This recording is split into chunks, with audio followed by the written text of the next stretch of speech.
আজকে করব মোচার রেসিপি। মোচা খেতে আমি খুব ভালোবাসি। ভাবছিলাম অনেক দিন ধরেই মোচা খাবো, তো যেই ভাবা সেই কাজ, পেয়ে গেলাম মোচা। সঙ্গে সঙ্গে দিদুনকে বললাম একটু কুচিয়ে দিতে, আলুও একটু কুচি করে রাখলাম। আমি মোচাটা একটু নিরামিষভাবেই আজকে করব। প্রথমেই কিন্তু মোচাটা কুচিয়ে জলে ভিজিয়ে রাখলাম, একটু নুন আর হলুদও তোমরা দিতে পারো, তাতে মোচাটা কিন্তু কালো হয় না। তারপর তেল গরম করে আলুগুলো লাল লাল করে কিন্তু আমি ভেজে নিলাম মোচার।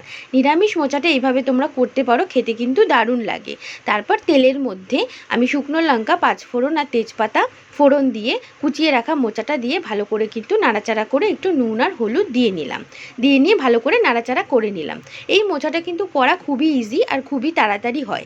তারপর একটু আদা বাটা দিয়ে মোচাটাকে কিন্তু আর একটু নাড়াচাড়া করে তার মধ্যে জিরের গুঁড়ো, ধনের গুঁড়ো দিয়ে আরও একটু নাড়াচাড়া করে নিলাম। চটজলদি এই মোচাটা হয়ে যায়, তোমরা বাড়িতে অবশ্যই ট্রাই করো। এরপর একটু লঙ্কার গুঁড়ো আর নারকেল কুচি দিয়ে নাড়াচাড়া করে নিলাম। তারপর ভেজে রাখা আলুগুলো দিয়ে তাতে কিন্তু জল দিয়ে আমি মোচাটাকে সেদ্ধ করে নিলাম। তোমরা বাড়িতে অবশ্যই এভাবে ট্রাই করো, আর কেমন লাগলো আমাকে জানিও। আর আমার ভিডিওটা যদি তোমাদের ভালো লাগে তাহলে কিন্তু সাবস্ক্রাইব, লাইক করতে কিন্তু আর শেয়ার করতে কিন্তু ভুলো না। আরও নতুন নতুন ভিডিও দেখার জন্য আমার পাশে থেকো।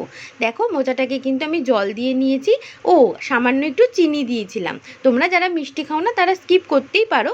আর নামানোর আগে সামান্য ঘি আর গরম মশলা দিয়ে নামিয়ে নিয়েছিলাম। দেখো তো তোমাদের দেখতে কেমন লাগছে মোচাটা আমাকে অবশ্যই জানিও। খেতে কিন্তু খুব টেস্টি হয়েছিল। আজকের জন্য এইটুকুই, দেখা হচ্ছে পরের ভিডিওতে। টাটা।